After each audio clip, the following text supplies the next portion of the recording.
Welcome, everyone. Today, I'm excited because we get to talk to two incredible speakers that are going to be at Impact. Yes, Impact 3 is right on the way. It's, oh my gosh, it feels like it is right after Christmas, guys, January 6th to the 8th, but you do not want to miss this. You want to start off your new year at this conference. Here's a little bit more about the event.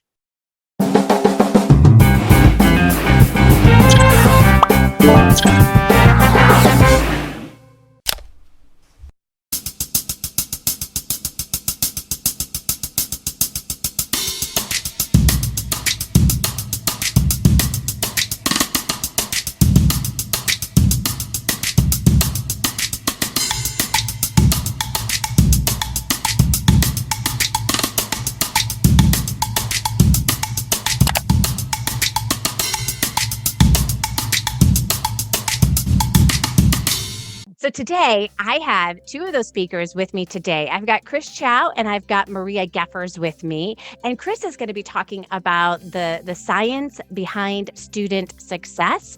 And Maria is going to be talking about why asking questions is more important than answering them when it comes to networking, because it's not about you. And I love this. This is so cool. So I'm going to introduce you guys to Chau. He is the founder of Integral Education, head of math at Suzanne Corey High School, and he is a teacher and tutor trainer, a VCAA assessor, and exam writer. Welcome, Chris. How are you today? Oh, well, thank you. I'm glad to be here. So glad to have you. And I know that you have so much value to offer and being able to, be at this event and share. What was your motivation behind being a speaker at this event? Yeah, I mean, definitely, I'm really happy to be sharing my expertise. Look, I know there are a lot of tutors out there and not everyone's a qualified teacher, and that's fine because I come across a lot of tutors who are really passionate about what they do, but maybe they need a little bit more in terms of the teaching expertise. So, if I can share all that and impact more tutors and in that way impacting more students to help them, reach their outcomes, that is definitely something I want to be part of. Yeah, absolutely. And one of the toughest things I find is like engaging kids online and really having a great experience. And it's tough. Like one-on-one tutoring is definitely different than group tutoring. And you really share a lot of great information about how to go about that process of group tutoring and how do you make that effective even online, using those best practices, using that research that shares how people learn, because learning is social. And I love that aspect. So what kind of advice could you give people who want to start doing the group tutoring versus the one-on-one sessions? Yeah, exactly. I mean, you hit the nail on the head in a lot of things there. One of the main things that, a lot of tutors are resistant to going to group tutoring is because they think that, all of a sudden the quality is going to drop and, because they're going to have to teach everyone the same thing.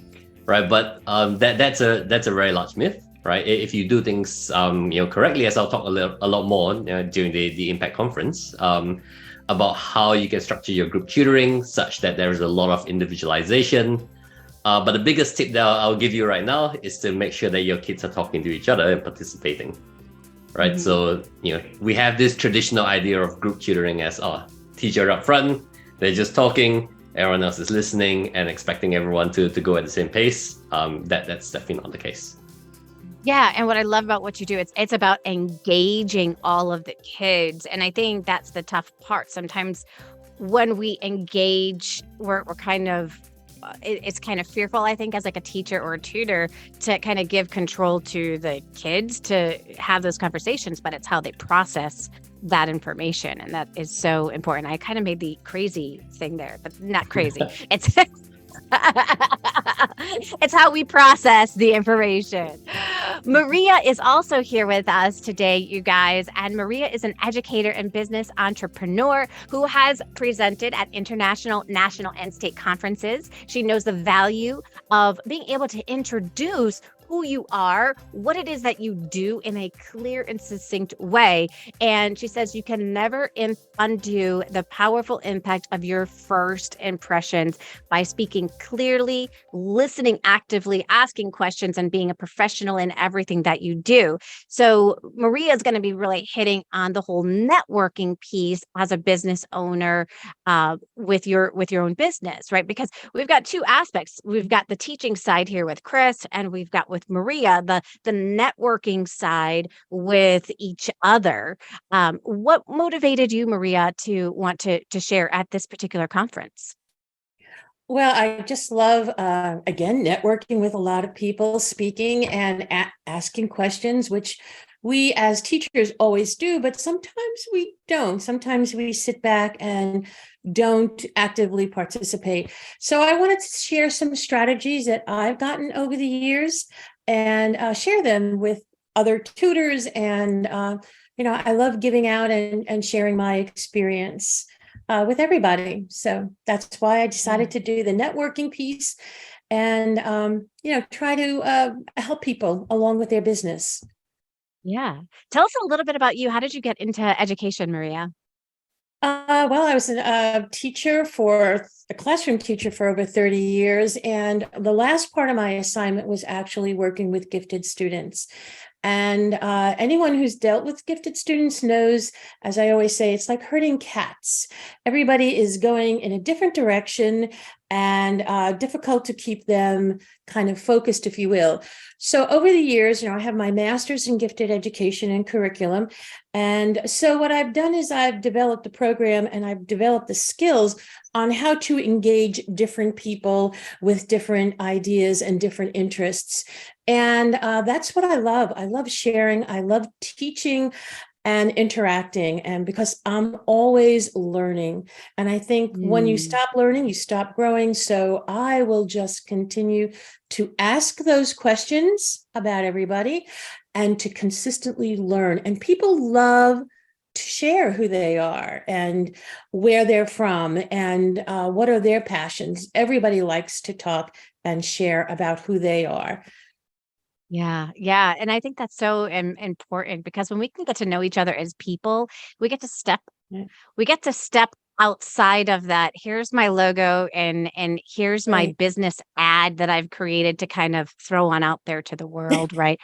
This it humanizes what it is that we do, and this is a people business. And so I think when we can network together and coming to events like this, it can really bring us together and solidify us and help us. And I absolutely love and adore that. And Chris, tell us, how did you get into education? Tell us a little bit more about that. Oh well, it's a really long story. I was a classroom teacher as well. Uh-huh. Yeah, and then as you mentioned in my introduction, I made it all the way to the head of department. But what really made me get into teaching at school was I had really good teachers back when I was in high school. And I kind of remember like that there was this campfire where we were all standing around and singing songs, and the teachers were singing with us, and I just said to myself, I'm going to be that one day. Hmm. Oh, I love that. That's amazing. I think we all have some of those moments. They don't all come at the same time or in the same way. So it's really fun to hear how it happened for you. I think that's so fun.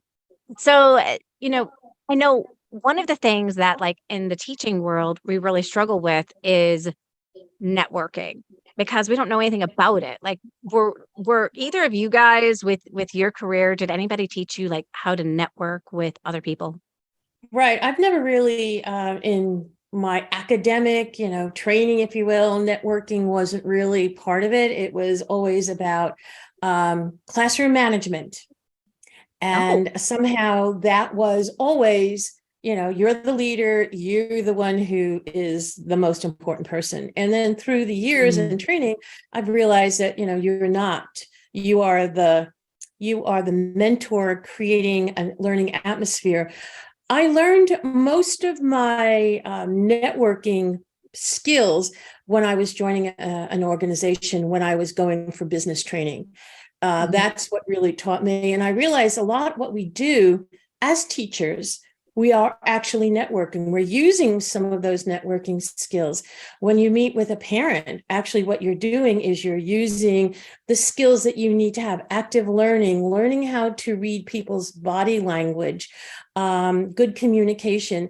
So we really do have those skills, but we don't recognize them as networking skills. I mean, we all have if you're in a classroom, you're networking with students, you're using those skills.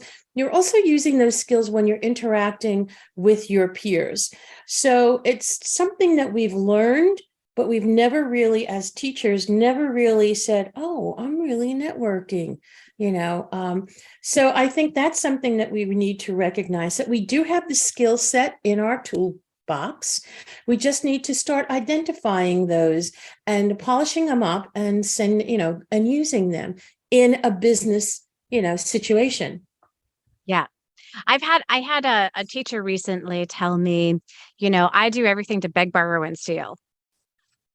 And like, I appreciated the comment. I was like, yep, I get that. Like, as a teacher, that's kind of our mentality, right? Like, I beg, borrow, and steal, like, to get what it is that I need. Right. And I think sometimes that piece of us can kind of come on out when we begin building our own Right. business as well. Like, I just need to take all the things that I can take. Whereas I feel like networking is more about building relationships with people and how can I Right. help Absolutely. you?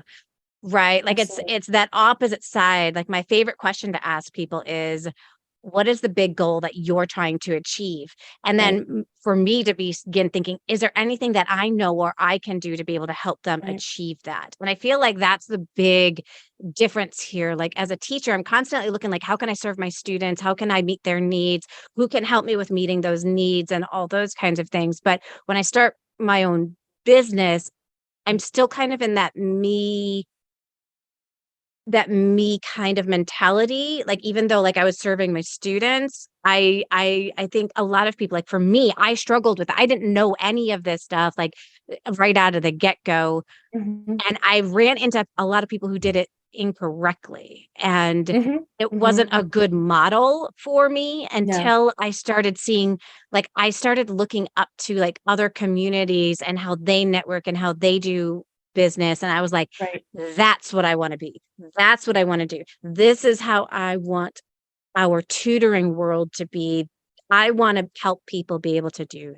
Right. It's a symbiotic relationship where there's that, I always call it's the dance. We dance together when we first meet.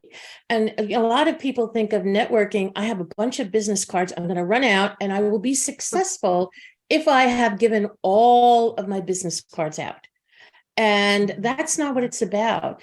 And I think sometimes, Joanne, you were talking about where, the different grade levels. And I think because I was a high school gifted teacher, I met with a lot of professional people, and that kind of, you quickly have to hone your skills there. Do you Mhm. know what I mean? I mean, Yeah.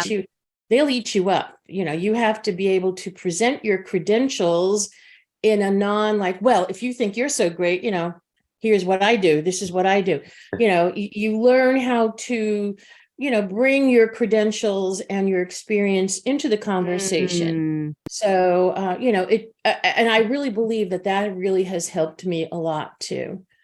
Yeah, and that's such a point of contention because of that, I think sometimes when now we start our own business, we think that's the most important thing, and we're going to put our credentials front and forward versus putting ourselves front and Right. forward and being able Right. to serve. I think there's some.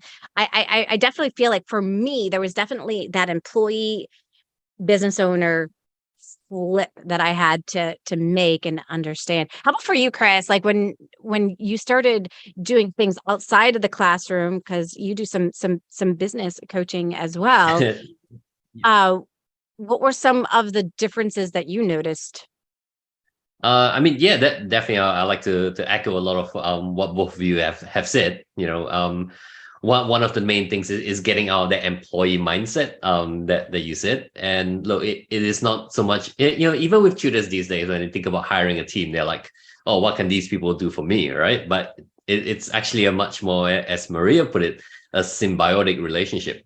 It's like, what Right. can I do for them? How can I help them succeed? And I learned a lot about this, not so much in school. Like in school, you're brought up with this employee mentality, but Right. as I became, an entrepreneur and built out my organization, and as I learned to become a better organizational leader, these are some of the skills that you start to pick up, and you go like, hey, hang on, it's like the title of Maria's talk. It's not about me. Right. Yeah, and it's all about what can I do for them, and how can I help them succeed. And when you help others succeed, they will help you succeed as well. Yeah, and I don't even remember which book I read this in. It was, you help enough people get what they want, and eventually you're going to get what you want. Mhm. And I thought about that, like, that's definitely a flipped mentality that for tutors, because, we're constantly, people know what we want. We're constantly telling them what we want, but we don't know necessarily enough to listen. And you had talked about that, Maria, like that it's about listening. It's about hearing what people are saying so that you can help them reach the goals that they are trying to accomplish inside of the business. And I think sometimes even tutors, they have a hard time communicating what their goals are, and they're not really sure. They just want students to fill their business, but they Mhm. just can't communicate that even further, and they need help and guidance with being able to communicate that. So, what are some tips? I know, Chris, you're going to be really talking about the student success. What is a tip that you can give tutors who are thinking about doing group classes? What's a tip that you can give them to help them in that area? Well, tip number one is come to my talk and learn a lot more. Yeah, we'll really go into the science behind how students succeed and how you can make group classes successful. I guess the takeaway tip for today is yeah, look, don't have be a teacher-led class. Kind of let students do their thing, let them teach each other, let them talk, let them participate, let them collaborate, let them compete. So that's the best way to run your group class. I Mhm. love it. I love it. That's awesome. And Maria, what is one tip that you can give people about networking? Be yourself, be open, ask the questions, and then listen. Mhm. Again, listen, listen, because you'll learn so much about people by listening and understanding their needs and their desires, and then you can see if it's a good fit for you, Mm. if you can help them. And again, it's about communication. It's about the dance. I do 2 steps back, you do 2 steps forward, and it's all about communication and dancing. I love that. I love that. And you've been part of our community, I feel like forever. Like, I can't imagine, like, I don't even remember what my community was like without having you inside of it. Oh, thanks, Joanne. You have been an And you, inspiration too, because you are so giving. You dance well with a lot of different people, and I think that's wonderful. You're a giver, mm, and you still have your business, but you are also giving. Always, you have mhm. always been giving, Joanne, and I think that's what makes you so successful. It's the blessed bread. It is. And one of my mentors, Pat Flynn, yesterday was wearing a shirt and said, "Lead with generosity." And I'm like, oh my God, I want that shirt. That is amazing. Like, that's what it's all It about, is. right? It is. That's what it's Mhm. all about. It's leading with generosity. And that that's the world that I want to create, because I started getting mixed up in this really weird world where literally, somebody introduced themselves to me, and they tapped me on the shoulder. Like, I was in this big auditorium. They tapped me on the shoulder. I turned around, they handed me their business card. Yeah. They didn't say a word. No, literally zero words. Yeah. I turned around and I just looked at my husband and I was like, "What was that? Like, what was that?" Yeah. Like, I don't even know what that was. I'm like, "That's not." So I got to experience what I don't want and what it is that I do want. Why do you think did you attend Impact? You attended, you spoke. Did you speak at Impact 1? I don't think I did. I was involved in Impact 2. Impact 1 Yeah. was a little scary for me. I wasn't sure if, again, I deal with that dance of whether or not I have something to share. So I kind of didn't do that year, but I wasn't Impact 2. Awesome. What was your experience as you took a look at Impact 2, as somebody who presented and attended the event? I think, again, there's so many different voices that are there, and it's a wealth of information. It is a wealth of experience. I mean, from the people that spoke there, there's always something that you can get, even one pearl of wisdom you're sharing. I mean, I have 30 years experience as a classroom teacher and then beyond life. But again, we're bringing probably hundreds of years of experience. And what I loved about it is no one thought that they were better than anybody else. In other words, it was certainly a giving community.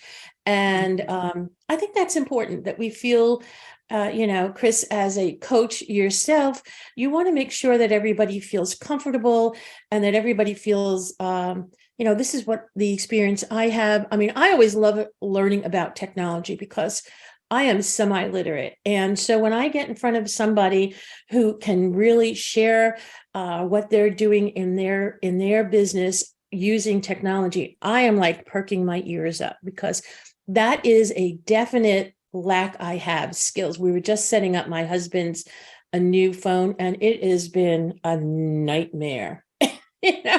We had to call Verizon several times. But what I'm saying is it's a sharing community. And I think that is what makes the Impact conferences so powerful and so great. Everybody shares. I love it. I love it. And you just feel like energized and like just ready to go. I have to tell you, I get to listen to these talks a couple of times. So I begin implementing these things right away inside of my business because I'm learning right alongside people. It's not like I'm hosting the event. It doesn't mean I know everything about every single topic that we're talking about. I'm hosting the event with people who they have a passion to share that information about what it is that they know and to be able to engage people in that process. So super excited. Chris, why do you think people should come to Impact 3? Well, unfortunately, I probably only came into your sphere when Impact 2 was going on, and that's why I didn't have my own opportunity to go. But I'm definitely going for Impact 3.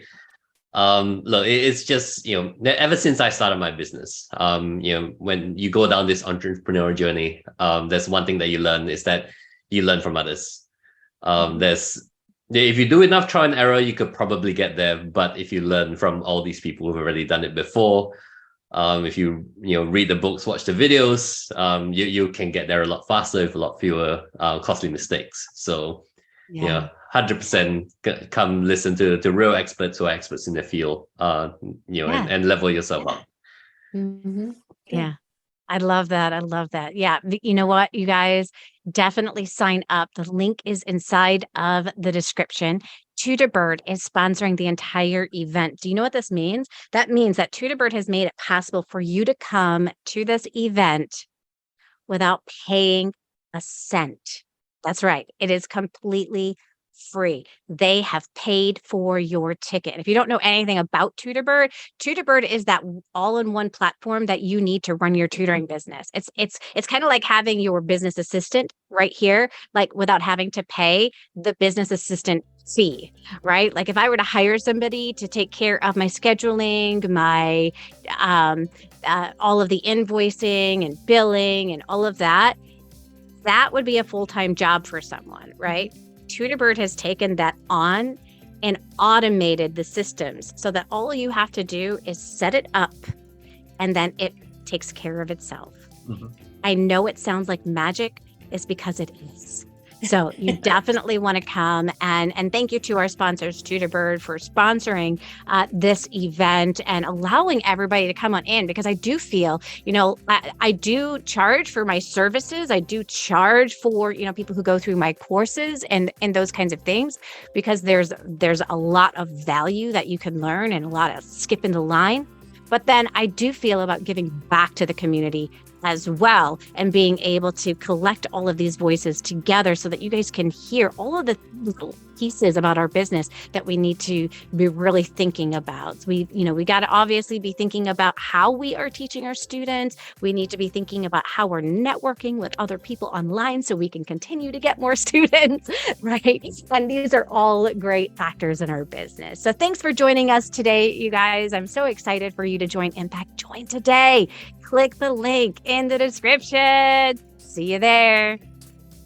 Tutorbird lets you schedule lessons, take attendance, collect payments, and much more, all in one place.